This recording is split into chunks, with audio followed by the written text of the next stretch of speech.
Ladies and gentlemen, this is According to Callus. This is episode 169, and this will be part 3 of 4 of the book 444 by Renee Holiday.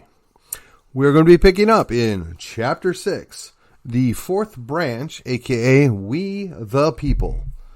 Now, this references outline number 5, that we must fill in when the judicial branch refuses to follow and uphold the law of the U.S. Constitution. Now, you may be thinking to yourself, well, do we have the authority to do this? Is this something that is appropriate? I don't know. Well, let me just say, when you read the Constitution, who is the sovereign? Who is granting the authority? And what are they granting it to? The answer is we the people, and we are granting it via the Constitution, the supreme law of the land.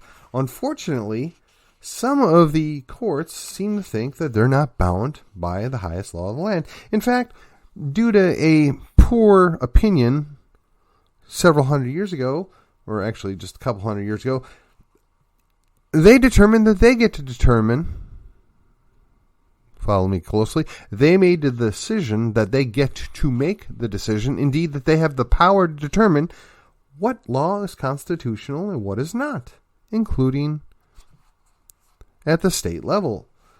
Now, I'm really not sure how they dreamed that up and why we continue to tolerate, but that is where we're at. So, if we were to have the people just choose to ignore them, or if the states would do what they need to do under the direction and the push of we the people, perhaps we could put an end to that. So, just one catch in here, if you will. It is a quote by none other than Vladimir Lenin. The best way to control the opposition is to lead it ourselves. Interesting. That would explain some of the members of the Republican Party, now wouldn't it? Okay. There's a couple more things here that I want to just touch on real quick here in chapter 6. She talks about how the communist agenda wasn't going to happen on her watch. And she wasn't going to watch the people, or not on the watch of the people in her property rights group either. So they stood firm legally, and they were backed by God as well. And on multiple occasions, they were clearly in the Lord's hands when making their actions, and they have been continuing to fight the good fight, and they have seen some success. She also references that the Sun Tzu war strategy tactics, which her group uses, has been successful. Now, this is something that we on Right of Center need to keep in mind. And indeed, my previous episode talked about why the method matters, right? We have to use all the things in our disposal. We have to be willing to get dirty, but not be unethical. Willing to do the work. Work is what makes you dirty, not nastiness. All right, we're going to jump over to chapter 7, which is also outline number 6, recommitting to God, America, and the U.S. Constitution at both the local and state levels. Well, for those of you that don't believe in God, I can't help you with this. But for those of us that do, we realize that our country is not going to go anywhere if we're out of alignment with God and His principles and His commandments. Now, those of you who don't appreciate that, that's okay. We have no ill will towards you. We just want to do the right thing. And we would like to restore the Republic. And in the Republic, we are all better off. This also means that we have to do some things that, quite frankly, will make a little people, or a little group of people squirm in their seats. And that is purge the illegals from elected and appointed positions. Interesting thought here. If you aren't supposed to have a role or a position, in other words, you are not qualified for it, or you are disqualified directly from it, why will we tolerate that? Why do we continue to allow it to happen? We need to do that. we need to put the correct people back in charge. Or, quite frankly, we could just eliminate most of these roles and nobody would notice the difference. So, as we go through this chapter, she is noting on how the Israelites multiple times made the decision to marry into godless families and basically destroyed their own tribe, their own country. I see the correlation here, and it will make a lot of people uncomfortable. And I think one of the things that I appreciate is you should always, well, not always, but it's good that on occasion you leave your church service just a little uncomfortable, that you were just challenged a little bit. She's doing this in a book, forcing you to confront some of the failings, both moral and legal, that we have done and accept. I think that's a fair way to feel after reading some of this. You should feel a little embarrassed, a little challenged. She then calls on the idea that we need a remnant of people that are loyal, people that believe in truth, people that want to do the right things, to stand up and do the work. And she starts off with a couple of steps. So I'm going to just touch base with those really quickly. And this is her opinion, and I will tell you I largely agree with everything in this book, which is why I'm taking the time to go through it in its entirety. Step 1, recommit to God. Recommit to the law of the U.S. Constitution. Swear a public oath amongst each other in public meetings to never give up this great nation that God gave us.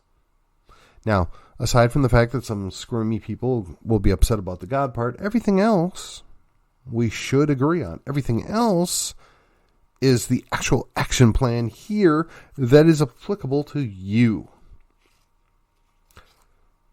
Now, myself as a Christian, I'm bound to recommitting to God. I want my nation, which would be the plurality of us present, to be recommitted to God. But we also are not foolish enough to believe that we're going to be able to force you guys that don't believe in God to come along for the ride in complete agreement.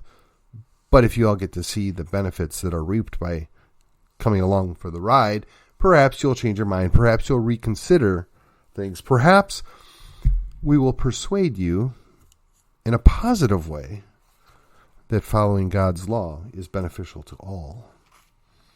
I would never seek to force something upon another person, unlike many, many other people out there on both sides of that aisle, most of which are in power and just don't want to give it up, which is why they come up with some of the crazy stuff we've been dealing with for the last 18 to 24 months. All right, Chapter 8.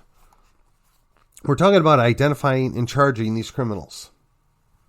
So here's the challenge. Now we have to divide the wheat from the chaff. We have to determine which one of our elected officials or appointed officials are illegal.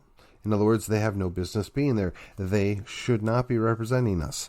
Well, I know where she goes with this in the book, so I'm just going to cut to the chase. If you are a Chinese agent, you need to go. If you're a British agent, you need to go. If you're a Russian agent, you need to go. If you're an Israeli agent, you need to go. Get my drift here? We only want people in the American government that want to do what's best for America. Now, if the rest of the world benefits by what's best for America, great. Happy that they can participate. But as a leader in America, my first priority should be America. And if it's not, I am a problem. We need to make those people go. Likewise, as a Texian, my number one priority is Texas. And if America chooses to benefit based upon the good things that come out of Texas, so much the better. And if America chooses to interfere with what we Texians want to do, so long as they follow the Constitution, we'll deal nicely with them. But they won't. So, summary of step 2, which is what we're talking about right here. Deciding like Ezra to identify the perpetrators of the first thing we need to do in our local areas. It is illegal for anyone in our government, either elected or appointed, to be party to anything other than a Republican form of government. There again, that lays the issue. If somebody's an avowed socialist, if somebody's advocating for socialist policies, they ought not be able to represent us. They ought not be allowed to participate in government. because that would be violating the Constitution, that we are guaranteed a Republican form of government. Those people need to go. Those that would seek to undermine our entirety of our existence based upon envy and greed are the problem. Unfortunately, we have plenty of other people that are in positions of power that are driven by envy and greed. They just do it in a different manner. But that, my friends, is a different story. And perhaps we'll get to it later in the year. But if you identify yourself as a communist, a socialist, a fascist, you need to go. Ideally, I would like every judge that fails to recognize the U.S. Constitution as the highest law of the land to be disbarred and disqualified.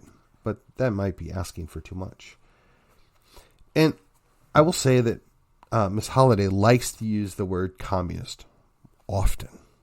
And while I agree with her in principle, I just think as a practical fact, the challenge is, if you keep using the word communist, it will have as much rhetorical weight as racist does. I mean, for me personally, the moment I hear racist, I just roll my eyes and move on. And I know full well in my heart of heart that there are people that are legitimately hateful of people that don't look like them or don't sound like them. And they are an issue that needs to be dealt with. But with the broad brush and the liberal application of the word racist, it just doesn't have any meaning anymore. I don't want to do the same thing for communist. So the 4 in the 444 being the fourth branch, i.e. we the people, we're filling in. We're doing the work that these other arms of government should have been doing, and they have not. And that is why we the people need to do this. We need to stop the unconstitutional actions. We need to do our part. That requires that we need to know what the right thing is. We need to be savvy, we need to be educated, and we need to be involved. And sometimes that means elected officials need to go. But we need to know who they are and have a plan of action how to deal with them. This goes all the way from governors and presidents all the way down to city councilmen and school board members. As we mentioned school board members, I should point out that, once again, when you have a school board member that openly advocates for things that are self-destructive or for a different form of government, they're the ones that are the problem. They're the ones that need to go away. They're the ones that are the threats to society. However, conveniently, the FBI has decided to label any of us that should challenge things as being part of the problem. But these people are violating Article 4, Section 4 of the U.S. Constitution. They're the ones that need to be dealt with. And the way we deal with them is to remove them from office. The way we deal with them is to take them out of power. The way we deal with them is to make them irrelevant in our lives going forward. That brings us through the end of Chapter 8 in a brief synopsis. And hopefully you will notice at this point in time that she's building to a crescendo. She's coming up with solutions. She's coming up with action steps. I'll finish out the remaining 2 chapters and give a brief feedback, if you will, when done. But it is important. Each one of these books that I've reviewed talks about these are the problems and these are how we can fix the problems. It does no good to complain or point out a shortcoming if you don't have a solution. I want to be as solutions oriented as possible, and every shortcoming I find, I want to be able to suggest